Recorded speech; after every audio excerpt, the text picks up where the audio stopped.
Celebrate responsibly. Now, more of Ring Talk with Pedro Fernandez. Can I just Go for give it. you one postscript? After that fight, I thought of something the great sports writer Red Smith once wrote. If you want to find out who won a close fight, ask a 9-year-old kid.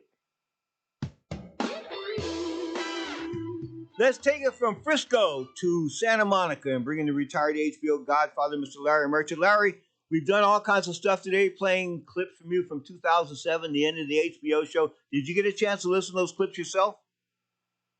No, I'm sorry, I didn't. I can't believe that. I'm like mind blown. Anyway, okay.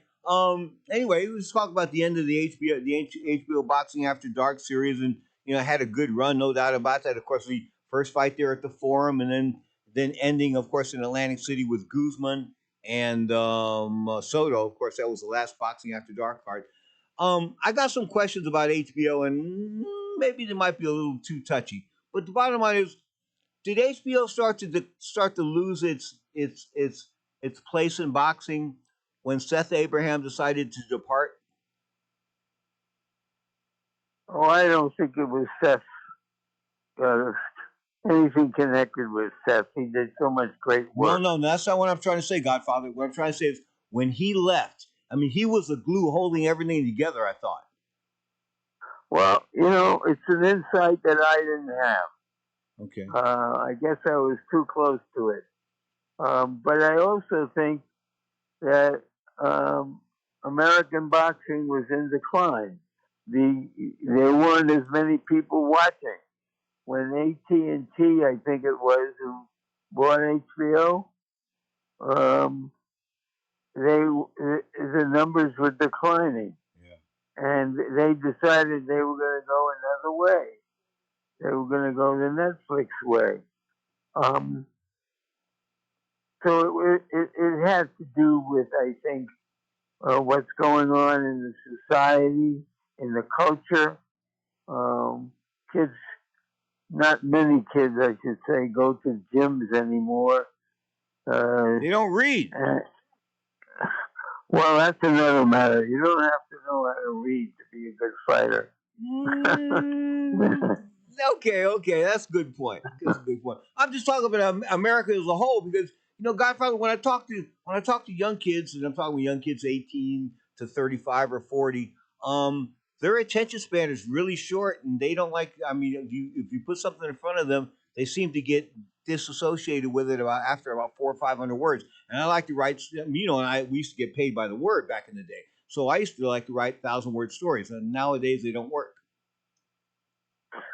Well, things have changed with as social Media and all of that has come in. Things have just changed, and you have to accept it and try to make the best of it. Put more cards on like we had a few weeks ago. Yeah, the Boots Ennis. Boots Ennis. Yep.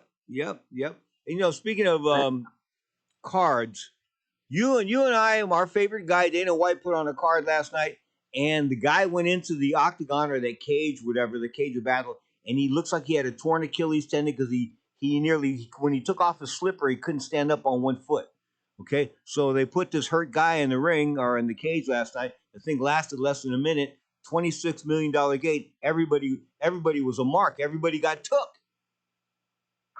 Well, think about that's showbiz. That's boxing. No, this wasn't boxing. This was MMA. This was Dana White. Okay, my deepest sorrow for saying that. I know. It's like Dana White. Listen, Dana White is the boxing, but gonorrhea is the dating. Well, I guess that's one way to put it. But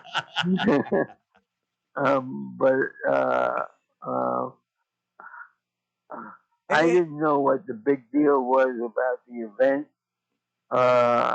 McGregor, all I remember about McGregor is that he tried to be a boxer and Floyd Mayweather measured him. Yeah. every Uh, second of every second of every round. There's no doubt yeah. about that.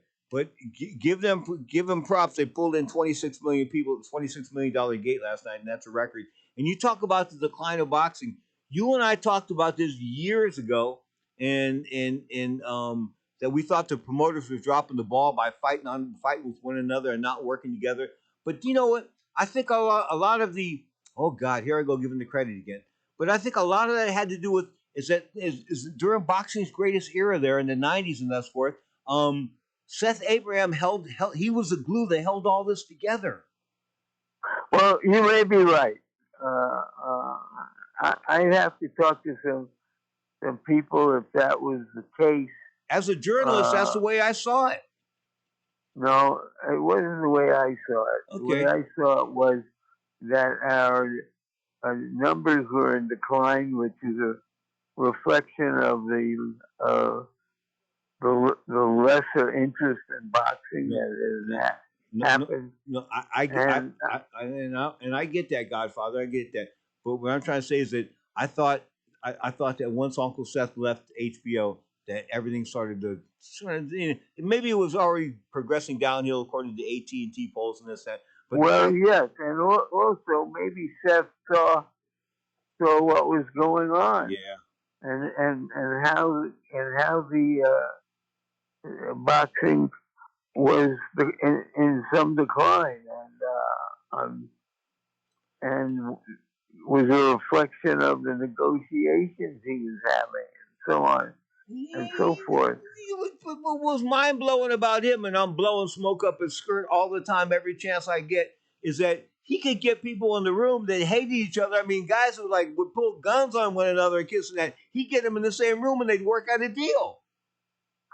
Well, they wouldn't have been in the room if they weren't looking for a deal. But be that be be that as it may, look, Seth was a great leader. Um, he became a dear friend of mine, um, and I've never heard a negative word said about Seth. But I thought that his leaving HBO was more a reflection of what was going on out in the world Timing. than anything he could continue to control. Well, listen, we I'm going to say we because the entire world had a hell of a run.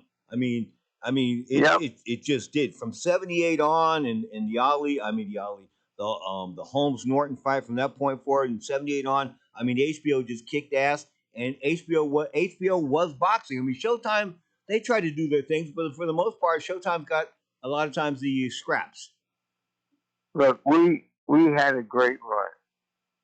We had a great run. We had great leadership, great production people, and so on. And we've got to live with it. That our time was over for various reasons. Mm-hmm. And the sport, it's not just the the promoters and the managers, but somehow the sport went into decline, and every big man wanted to be a football player or a basketball player, and so on.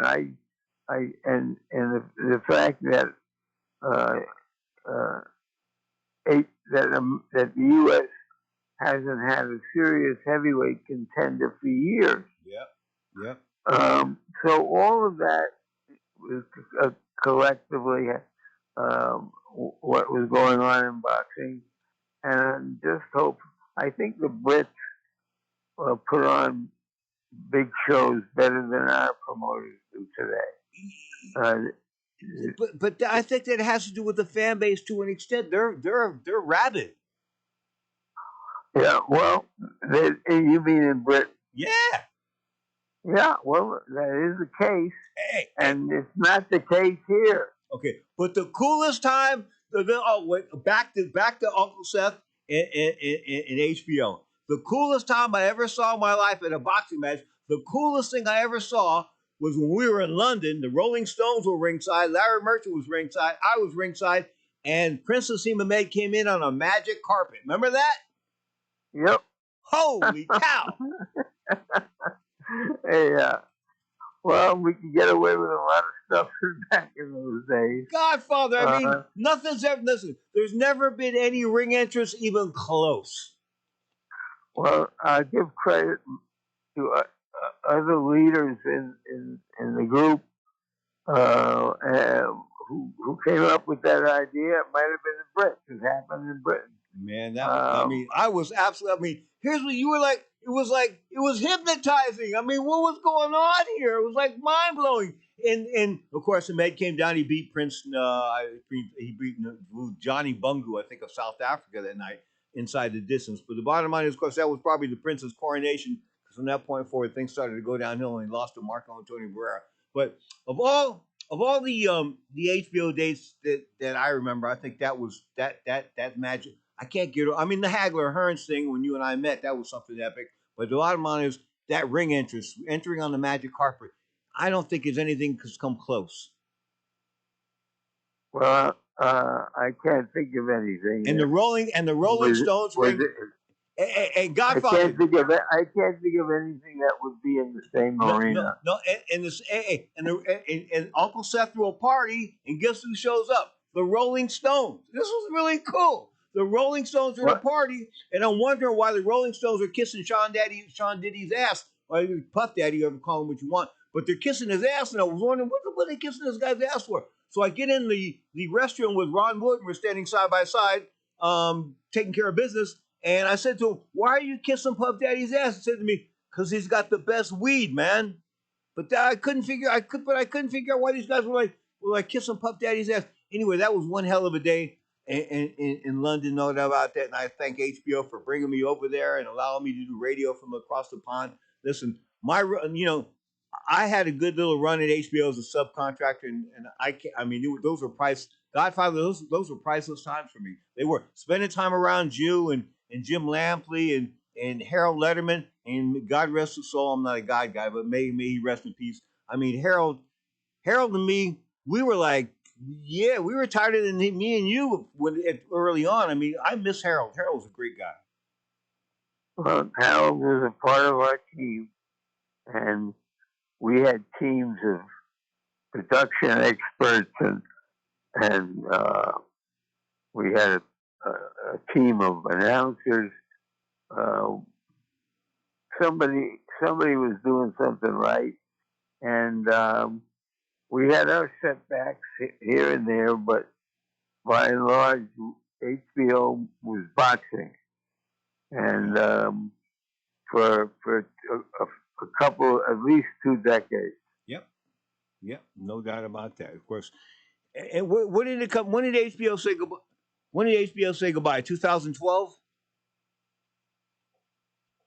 Something like that. Yeah, something about that. Something like that. Anyway, you got anything special planned this week?